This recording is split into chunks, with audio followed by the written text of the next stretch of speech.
Welcome, wrestling fans. Welcome to Curtain Jerkin. As always, I'm your host, Jacob Grondy, reporting for the Main Event Marks YouTube channel.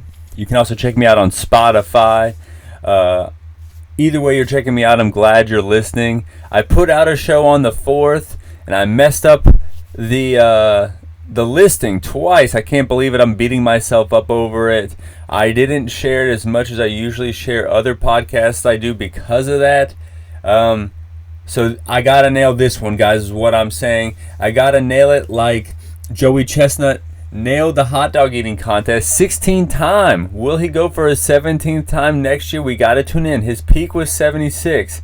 Now he's down to 56. There's the guys from the UK and Australia nipping at his heels. They hit like 48. They were like 8 dogs away from getting crowned king on America's holiday as a foreigner. I can't believe it. 16-time champ, and then the lady 9 times in a row. Crazy. Some other shit that was crazy was something that happened on the 4th of July and the 5th of July, but not in America, in Japan. New Japan Strong had 2 shows in Korakuen Hall, the famous Korakuen Hall. Willow Nightingale dropped the New Japan Strong title to Julia. Spelled with a G, pronounced Julia. It reminds me of the wedding singer Drew Barrymore. Julia Gulia was going to be her name if she married the guy other than Adam Sandler. That is a sleeper pick for like best Adam Sandler movie. It hits on emotional notes that I think like The Waterboy, Happy Gilmore, and Mr. Deeds don't hit, but it is as silly as those movies, and it was prior to those movies. It also influenced, Boys Night Out, writing one of my most favorite songs ever. I got punched in the nose for sticking my face in someone else's business. But that's neither here nor there. This isn't an Adam Sandler podcast, but let me know in the comments below your Adam Sandler opinions. Eddie Kingston beat Kenta for the New Japan Strong men's title. Going into the G1, this should be good for him. He's got the title now, so he gets a little bit of a rub from that title going into a new audience, going into these Japanese shows, in the biggest shows of the year for Japan. I cannot wait for the G1. But beyond all that, beyond the 2 title changes, the most talked about thing was a spot in the match between El Desperado, Jun Kasai versus Homicide and Jon Moxley. El Desperado and Jun Kasai win the match, but Desperado teaming with Jun Kasai, a Japanese deathmatch legend. He also, he can do it all, but he is a deathmatch legend. Also, crazy looking motherfucker. Give this guy a Google if you've never seen Jun Kasai. Just looks nuts, looks the part, I'll say that. But they do this spot I've seen 1,000 times. If you watched CZW back in the day, they definitely do it in like Big Japan and Freedoms, where he grabs a handful of skewers, like chicken skewers for a kebab, and with the pointy end stabs Moxley in the head, and like on the other end just kind of smacks it like about 5 to 10 times. To where when you let go, it's like sticking out of his head. It's a great visual, but I've seen this for like a decade with like guys like Masada doing it in CZW. I even saw one match where Swerve Strickland got these skewers stuck in his fucking dome. But yeah, I've seen this thousands of times, or dozens of times at least. But I guess a lot of people who are Jon Moxley fans or know of Jon Moxley have not seen it, because the former WWE champ Jon Moxley got the skewers stabbed in his head, and people were all up in arms. They started running down his whole career, implying that he was a failure because he got these skewers stabbed in his head. I have to disagree. If this match and this spot is the most talked about thing in pro wrestling on a holiday, a day where there was a GCW show, I don't know what happened with that shit. There was an NXT show, I don't know what happened with that shit, but I damn sure know that Jon Moxley got these skewers stuck in his head. So you can be the most talked about thing in wrestling 4 years after you left the WWE. I can't see that as a failure. I don't think his career is down, falling down. I think, he just had some fun on the 4th of July in Japan. So, I think that I'm outraged by the outrage and maybe someone else will be outraged by my outrage from the outrage. We'll see how outrageous we can get here. But we're going to go into AEW Dynamite. My overall thoughts on the show: hot crowd tonight. Darby Allin's little, like, I would call it a video package, but it was like a small documentary. Not since we've seen like the Will Hobbs vignettes have we seen something this good, I think, on Dynamite as far as like video packaging and pre-tapes and stuff like that. But, it goes into who Nick Wayne is, the 18-year-old prodigy of the guy who trained Darby Allin and others, Buddy Wayne. Very well done. I hope it's on YouTube. Go out of your way and watch it if you're listening to me and somehow have not seen Dynamite. Jungle Boy gets attacked by Hook and leaves the arena again. Not as good as last week, but this is a good turning of the page of the storyline. I definitely like Jungle Boy a lot more now that he's heel. He's got kind of like a hide from that 70s show feel to him, but just a little bit of like MJF sprinkled on top of that. Speaking of MJF, him and Cole working out together. MJF impressed that Cole could lift as much as he can. Clever camera work there to showcase that. MJF making fun of a fat guy working out, proving that he is indeed an asshole. And Cole says, that's wrong, you can't do that. But hey, doesn't he look like Tony Schiavone? I thought that was pretty funny. But it does show that they're kind of growing close together despite Adam Cole not wanting to, reluctantly growing close to MJF. Highlights of Kingston winning the New Japan Strong title in New Japan. That was cool. Moxley cutting a promo as he's still bleeding. I don't know if he was in, America, Canada, Japan. I don't know where he was, but he was still bleeding. I don't know what time he was bleeding. Usually, if a guy's still bleeding cutting a promo, you can like narrow it down to the match. But he bleeds all the time. You don't know what match this was after. You just know that he's, shitting on Kingston. Joe versus Punk going into Collision this Saturday. I'm excited. Sign me up. Hobbs versus Starks. Sign me the fuck up too. All this talk about ticket sales with Collision, TV ratings numbers with Collision. But as far as a show creatively, I love Collision. It's been great the last 3 weeks, and I'm looking forward to the fourth week more than any other week.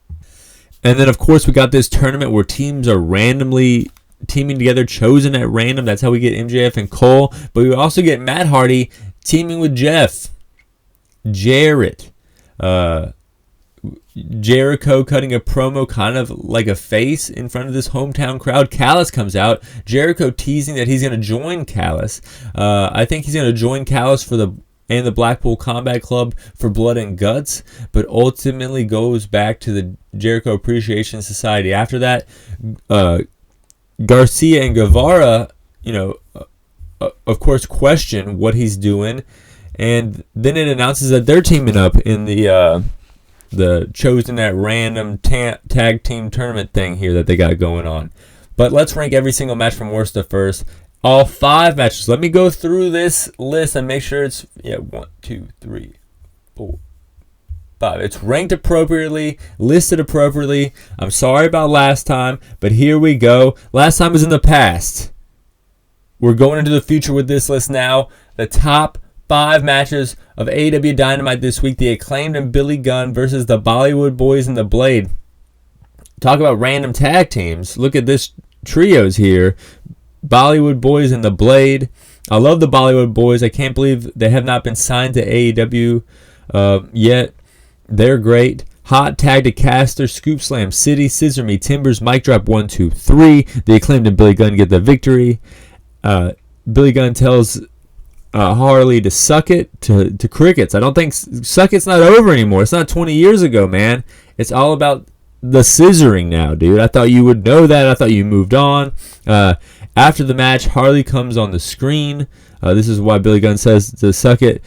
Says she's going to prove that she's the best musician in the company next week. She still hints at, liking Bowens, even though Bowens is gay.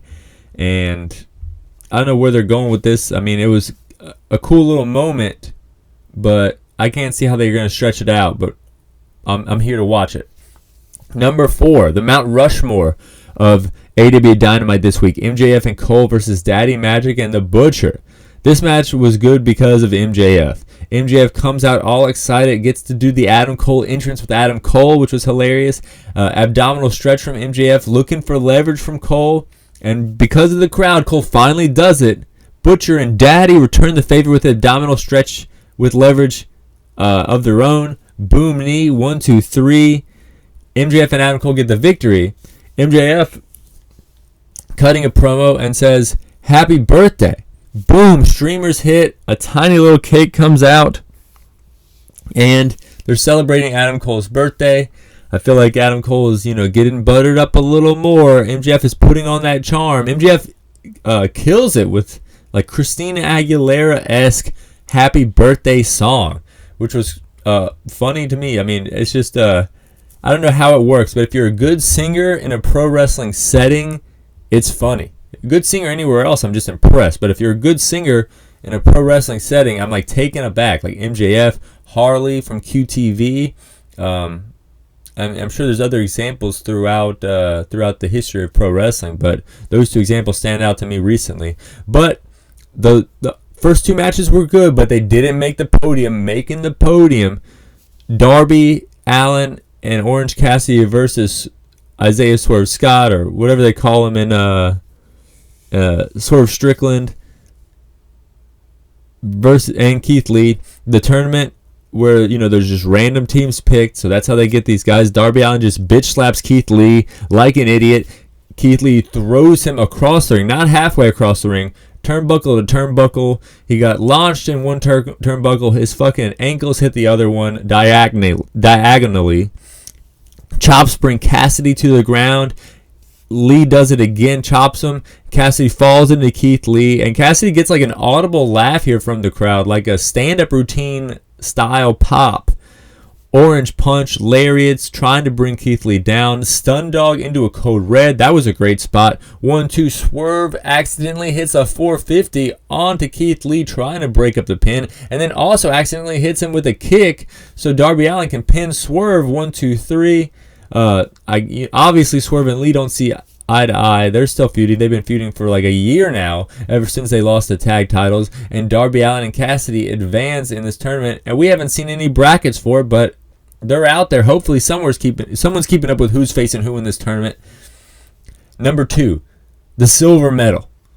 Britt Baker versus Ruby Riott, Ruby Soho. The match was good. Ruby takes a powder right away, goes to the outside. Outcast getting involved. Britt fires back. Neck breaker, 1-2. Ruby kicks out. Britt gets the glove. Outcast get involved again. They run Britt into the belt here, the Owen Hart Invitational belt, which this is a match for that tournament. And Britt kicks out. Saito suplex, 1-2. Kicks out. Britt, they always kick out of a belt shot in AEW, which is kind of bizarre. Super kicks, roll up, 1-2. Ruby kicks out, lockjaw applied. Ruby gets saved by the Outcast. Ruby then gets the upper hand, roll up, 1-2. Britt kicks out, roll up again, 1-2. Tony helps Ruby with leverage, gets the 3 count, steals one, advances in the tournament. This was a good match here. And then the Outcast run up the ramp knowing what they did. Britt doesn't have any friends anymore. She doesn't have Jamie Hayter. She doesn't have Rebel. Kind of like a gimmick change, so to speak. I saw a little bit here. And then that proved to bite her in the ass. Number 1. Out of all the matches in AEW Dynamite this week, the main event, Kenny Omega, the Best Bout Machine versus Wheeler Yuta. Yuta attacks before the bell, stays in control, taking it to the Best Bout Machine, goes for a running senton. Kenny gets his knees up, 1-2. Yuta kicks out, superplex by Omega, 1-2. Yuta kicks out again, German suplex city by Yuta. V-trigger. Yuta reverses the one-wing angel into a roll-up, 1-2. Kenny kicks out. V-trigger again, 1-2. Yuta kicks out. Callis shows up. Takeshita shows up behind Callis when the ref has his attention turned to Callis. Hits the Blue Thunder Bomb. And one thing about the Blue Thunder Bomb, it always gets a pop, but it never gets a 3 count. Look at all of Sami Zayn matches, and then look at this match right here. Never gets a 3 count. Gets a 1-2. Omega kicks out. Hits the one-winged angel, gets the victory. Omega wins. Why did Callis and Takeshita show up at that point, because right after the match, Claudio comes out. They start attacking Omega. The Bucks and Hangman come out and clean house. Things are heating up for blood and guts, but Takeshita coming out to hit the Blue Thunder Bomb. Sure, he got a pop from the crowd, but there was no point in doing something like that if you're not going to get the victory to Wheeler Yuta. And you kind of made, I mean, in these matches that are ranked 1 and 2, Britt Baker with the belt shot, you're like ruining all belt shots after that. Takeshita, with the Blue Thunder Bomb, you're kind of, you got the pop, but you're kind of killing the Blue Thunder Bomb.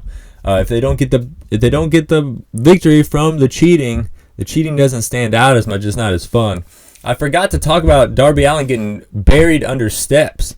I think Swerve put some steps on him, and then Orange Cassidy locked in a sleeper, kind of like Ric Flair would lock in a sleeper back in the day. Shawn Michaels locks in the sleeper behind Keith Lee while Keith Lee is still standing. And then Keith Lee still standing, steps on the steps as if you would use them as steps when Darby Allin is under the steps. Forgot to talk about that, but that fucking spot was huge.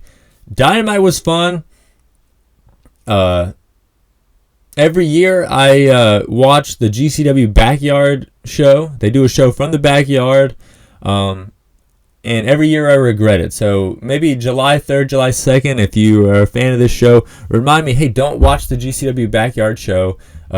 It's bad. Alex Zane, when Alex Zane was in it, literally jumping moving cars and hitting 630s out of the ring through doors and stuff, that was cool. But ever since Alex Zane kind of left the party, the Backyard show hasn't been that good. I stopped watching halfway through. He might have showed up or something. But GCW Backyard show, never good to watch. Don't watch it. Watch some other GCW shows. Watch wrestling, whatever you do. I appreciate you guys listening to this show. Fly high. I'm out.